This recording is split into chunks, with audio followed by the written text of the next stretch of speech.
Okay, welcome to Indicator Plants of BC group number 1, guys. And group number 1 is our ferns. So, this slide here, these diagrams are just a few parts of the fern, but like I mentioned before, we don't want to get too botanical. This is more for you to refer to if you're going to go research ferns more in some books and you get kind of confused about things that you see. A few things that we will mention though, the central axis of a fern is called the stipe, and then the entire thing, the entire part of the plant that you see there is called the frond, and that's actually considered one of a fern's leaves. And then you've got the little small things that look like leaves and actually do the photosynthesizing. We're going to call those leaflets, but the whole thing there is called the frond. The stipe is the central axis.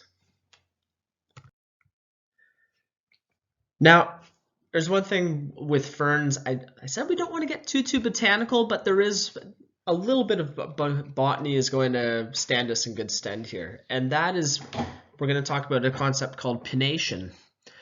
Now, pinnation, something is referred to as pinnate, basically when it looks a little bit like a feather.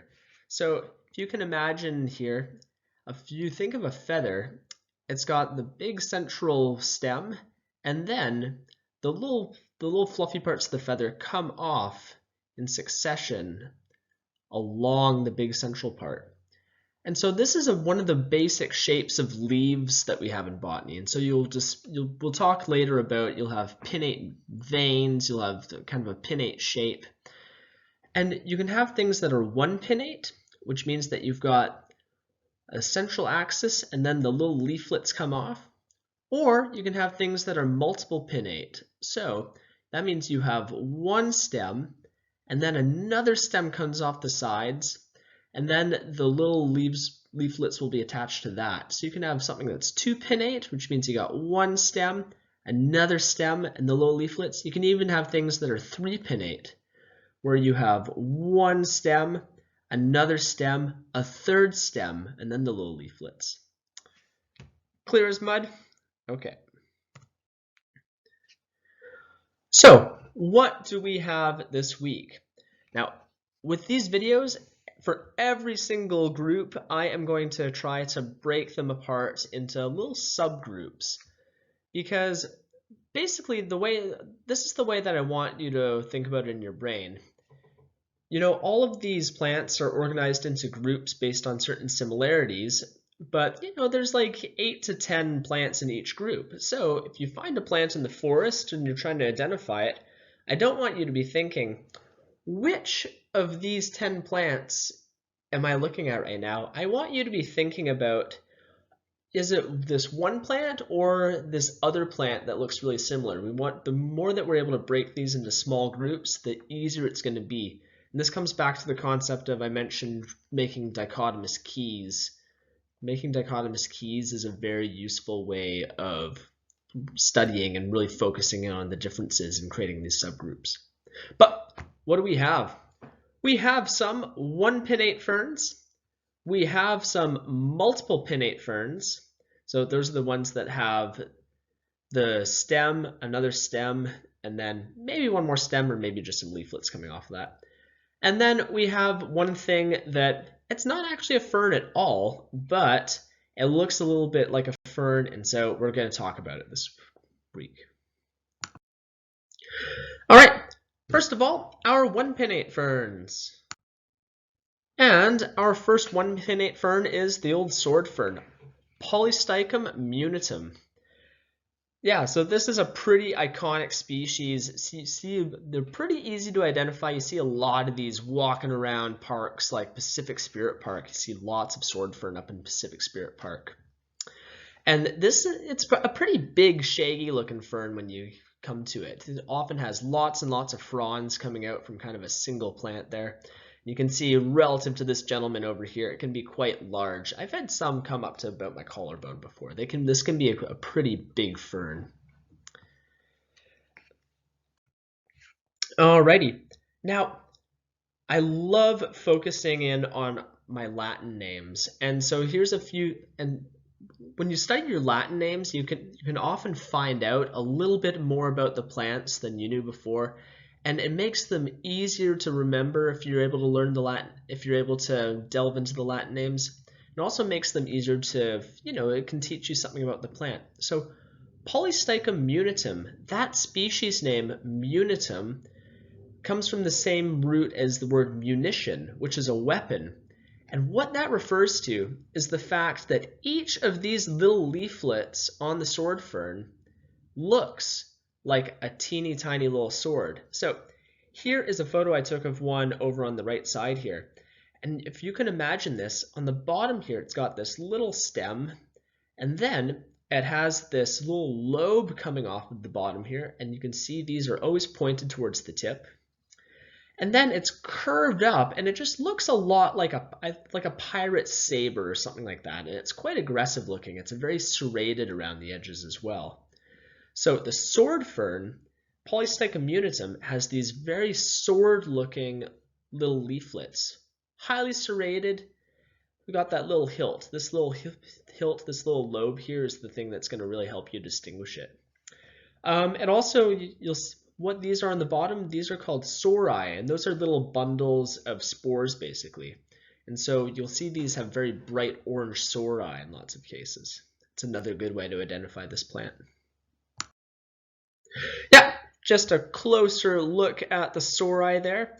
Each of these is a little spore. I'm going to go off and create, this is going to help to create the gametophyte phase of this plant. All right, next species up, deer fern, Blechnum spicant. So our deer ferns, they look a lot like the sword fern,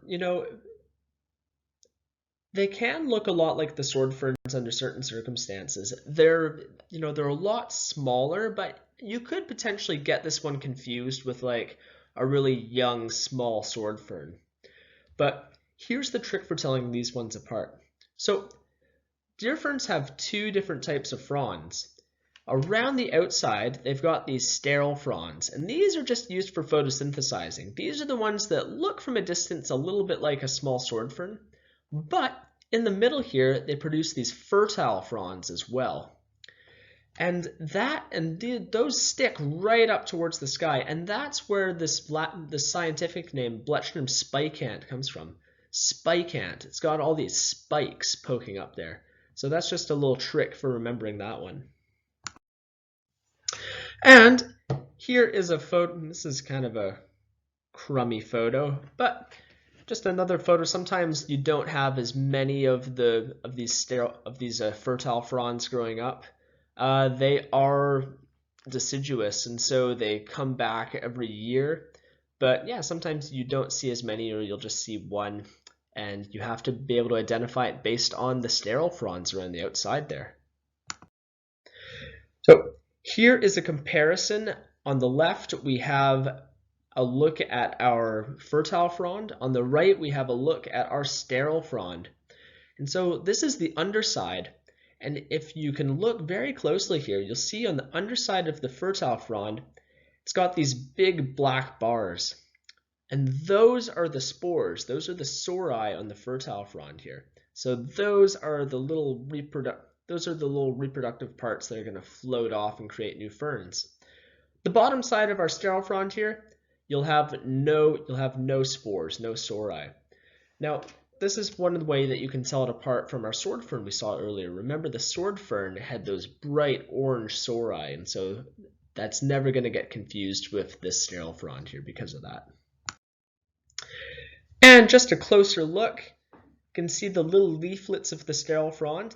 Got some very pretty little veins on the bottom there. But how do we tell this apart from our sword fern earlier? Remember, the sword fern was very serrated around the edges, so this one is very, very smooth and very rounded. And the sword fern also had that prominent lobe. This one doesn't have that lobe, so it doesn't have the little hilt of the sword there. And the sword fern was also, the leaflet was also on a little tiny stem, a little tiny stalk. Now, The deer fern here, it doesn't have that. It's what we call sessile. It means that it's just attached all the way along on the bottom, and it doesn't have that little stalk that's standing on.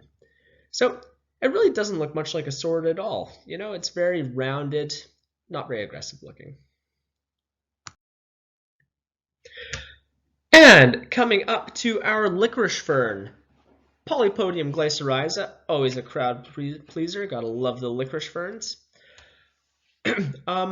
Yeah, licorice ferns are a really cute little fern when you find them out in the forest. Yeah, I really love to find licorice fern. And what that name refers to, licorice fern, is the fact that the rhizomes of these, it's little kind of underground rooty type parts, actually have a really strong sweet licorice flavor if you eat them. So you can kind of pull one of those out and give it a try if you're able to identify it correctly.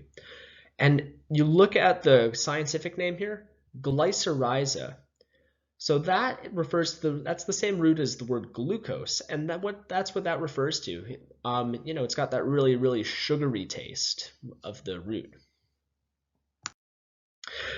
All right, now when you are trying to identify these bad boys from a distance, here is one neat trick that you can look for, and that is the fact that licorice ferns are a very, very common epiphyte. What is an epiphyte? An epiphyte is basically a plant that grows on top of another plant. And so licorice ferns really love to grow above ground. They don't like to grow in soil very much. They love to grow up out of kind of these really mossy substrates. So you see them coming out of trees, coming out of the tops of dead logs. You know, I live in Kitsilano here in Vancouver, and I actually see them coming out kind of between the bricks on some storefronts and things like that. Once you learn to look for them, you'll see them popping up all over the place. Now, remember the other two one-pinnate ferns that we just looked at? Our sword fern and our deer fern? They were all coming out, the fronds of those were all coming out from kind of a big central cluster. They were very circular looking. Your licorice fern, as you can see in this photo here, the fronds tend to be much more individual and just kind of pop up one at a time. They don't have that really defined circular orientation. They just kind of pop up all over the place. And here is a closer look at the leaflets. And this is the underside. You can see the little sori here. Vaguely similar to the sword fern that we looked at earlier, but the little sori, the little spores, are yellow, whereas those were a very deep orange color. Now, how are we going to differentiate this from those other two ferns? Well, first of all, it's really wavy around the edges, so that's different than both of the other ferns. It doesn't have the serrations that the sword fern does. It's pointed, so that's how you differentiate from the deer fern. Remember, the deer fern was round. And it also has lots of space between them. The deer fern was the leaflets were very, very close together, whereas these ones, it tends to look kind of floppy and messy and all spaced out and very pointy there. So pointy, floppy, messy, all spaced out leaflets, kind of not serrated, but a little bit floppy around the edges. That is how you're going to identify your licorice fern if you don't want to have a bite of the root. Moving on to our second group, we have some multiple pinnate ferns. So first up, lady fern, Athyrium filix-femina. Now this is one of those. This is another one of those scientific names that makes me really happy because it says exactly what you're looking at. Femina refers to the lady fern, so that's really easy to remember there. Now, kind of a cool thing to note about this one, of all the ferns that we're looking at, I think that this has the most restricted kind of soil conditions. So you only find this one in really wet places. You only find it in places that have really rich soil, as opposed to the other ferns that we're looking at that have a little bit more play, a little bit more range in either of these conditions. So you only find these ones in the wettest, richest sites. All right. Starting off, we'll just have a really close look at some of these leaflets. Now, this is a two-pinnate fern. So what that means, or lady fern, is two-pinnate. It means it has that one central stipe, and then it has other stems coming off from the outside. And then on top of those secondary stems, you've got the leaflets. So I think most of the other multi-pinnate ferns that we look at are 3-pinnate. And so that's a good way to distinguish this one. It's a 2-pinnate fern. And you look at the little leaflets there, they're quite serrated around the edges. They've got kind of these little lobes, like a little tiny buzzsaw kind of around the edges there. All right, but here is the main way that you're going to tell your lady fern apart from some of your other ferns. And that is because the lady fern, it has curves. And what do I mean by it has curves? I mean that it starts in real trim at the bottom, and then it curves out, and then near the tip of the frond, it comes in as thin and trim again. So, yeah, it's got curves. Lady fern has curves. Alrighty, next up, spiny wood fern, Dryopteris expansa. This is the one, if you're going to get this one confused with anything, it's probably going to be lady fern. It looks a little bit like lady fern, but lacks the curves. It's a very triangular looking frond when you see it. Expansa, so yeah, these fronds, they tend to just kind of spread out all over the place. And so Dryopteris expansa, it's got these big expansive looking fronds. And that's how you can remember that one. Okay, so here is the basic shape of the frond. Like I mentioned, it's vaguely triangular. So widest at the bottom here, and then coming into a point towards the tip. And so that's how you're going to distinguish it from your lady fern. Your lady fern, remember, was very skinny at the bottom and came out and then was thin again because it has the curves. This one, no curves, not quite as exciting. One of the main ways to identify this, though, is the fact that it has these little asymmetric bits at the bottom. And so this is a 3-pinnate fern. It's got one stem, another stem, and then the little leaflets come off the bottom there. And then it's asymmetric. So you can see this bottom stem here, all these bottom stems are much, much longer than their counterparts on top. So you look at this, yeah, so that's a really key identifying feature. It's got the long stems on the bottom of these big bottom bits here, and then a little bit shorter on top. Now, the leaflets themselves, spiny wood fern. It's got these spiny looking leaflets. That's what this part refers to. So you can see they're quite sharp around the edges. I think a little bit sharper looking than lady fern, although lady fern, if you just look at the leaflet, it's quite similar, but very highly serrated around the edges, kind of lobed. It's got these big deep incisions around the margins of the leaflets. All right, coming up on our bracken fern, Pteridium aquilinum. Don't really have any cute ways to remember that scientific name, sorry folks. But one thing that is worth knowing about this fern is it has the widest range of any fern in the world. This one's found all over the place. And yeah, it's found in, I think every single continent except for the Antarctic, because nothing's found in the Antarctic. But one of the reasons why it's able to proliferate so is because it tolerates really poor soils, and then it has a really wide soil moisture regime. So you can find this one in dry places, you find it in wet places, and it likes the poor soils.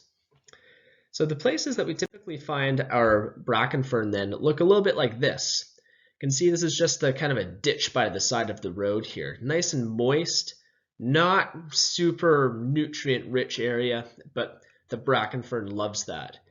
And because it grows in these marginal places and it has a lot of room to expand, this tends to be a really, really big fern. I think this is usually the biggest fern that we'll see in this course. They'll easily get up to, my height in lots of cases. Another thing that you can see, this is another way of identifying this one from a distance. I've noticed that bracken ferns often these secondary parts of the fronds are often pointed so that they're facing upwards. You look at a lot of other ferns and they're all in kind of one plane. This is a lot more of a three-dimensional looking fern. And so these ones are facing up towards the sun, and then this is extending upwards. Yeah, kind of at a right angle there. All right. Now, bomb-proof way to differentiate your bracken fern, the one that you're probably going to get this confused most often with spiny wood fern. Bracken fern and spiny wood fern look superficially similar, especially from a distance, but you're able to get in close up. Take a look at the leaflets here. It's got these really rounded leaflets. Now remember, the spiny wood fern had those really jaggedy, sharp, spiny looking leaflets. Bracken fern, on the other hand, rounded. So bracken fern, round. Keep that in mind.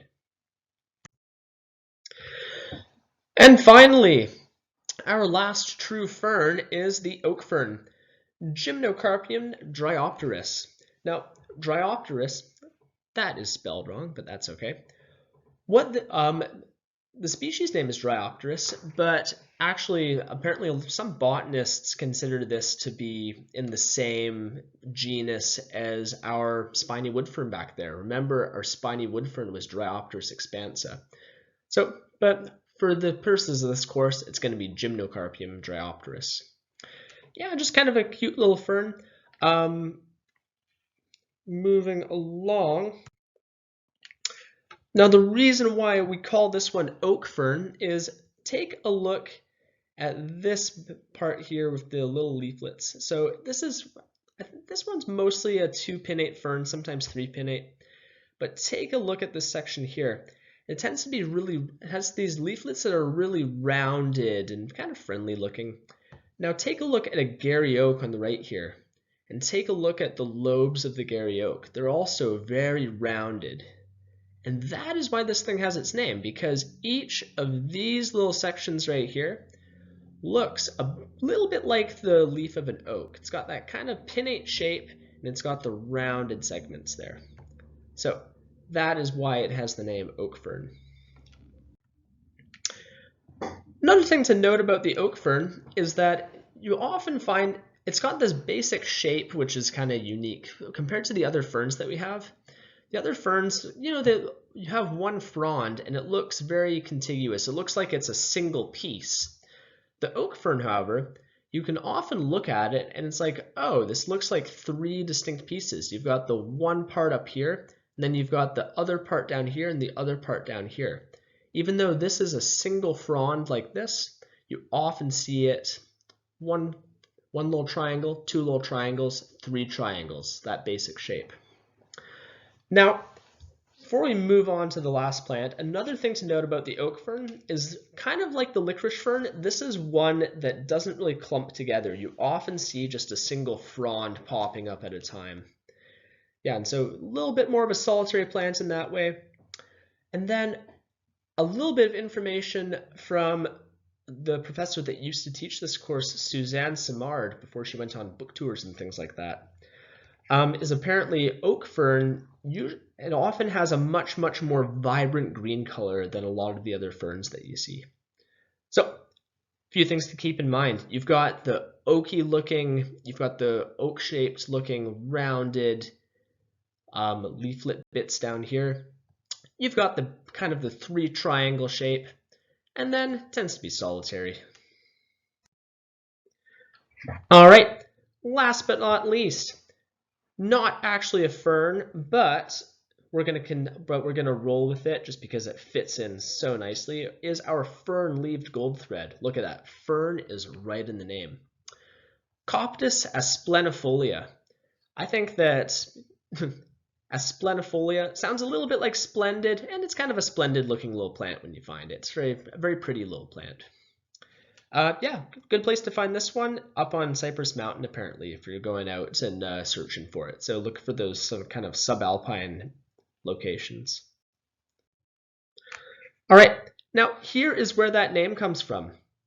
So you'll notice that, yeah, it looks a lot like a fern. It looks like a lot like a 2-pinnate fern, actually. You've got the central stipe here, and then you have little stalks coming on for the sides, and then little leaflets attached to that. To me, compared to all the ferns that we just looked at, this one most looks like the oak fern. It's got kind of the same little spot. However, whereas remember the oak fern was really rounded looking, like those Gary oak leaves, the fern-leaved goldthread has very spiky looking little leaflets around here. And they tend to be divided in groups of 3 as well. So you've got one big spiky lobe, another big spiky lobe on the end, and a third big spiky lobe down there. You can see that in the top one here, spiky lobe, spiky lobe, spiky lobe. So looks a little bit like an oak fern, but kind of spikier. Now, the thing that is most going to distinguish your fern-leaved goldthread, though, is the fact that it produces flowers. So, fern-leaved goldthread is an angiosperm, a flower-producing plant. Ferns are pteridophytes. They're in a completely different phylum. They're not even that closely related. They're just barely related to each other. So, you look at you see something that looks a little bit like a fern, but it has flowers. Start thinking that's going to be your fern-leaved goldthread. Now, a little bit about those flowers. Yeah, they're kind of interesting looking. They've got these big white petal or sepal type bits coming off of the sides there, and then kind of a circular arrangement of stamens in the middle, and a few big old stigmas coming out of the inside. And then they've got this very red-looking stalk that they're on. Yeah, kind of a pretty stalk. Let's see if we have a better photo. Oh, not quite, but here is where the gold part comes from. So this is the root of the fern-leaved goldthread here. And if you dig this puppy up and you look at it, you can see it's this golden color. And so not the easiest way to identify it, but that is where the name comes from. That is that's the last plant for today, folks. Yeah, best of luck studying these. Make sure to go on Patrick's site, quiz yourself, and see if you can find some of these out in the wild. Ciao.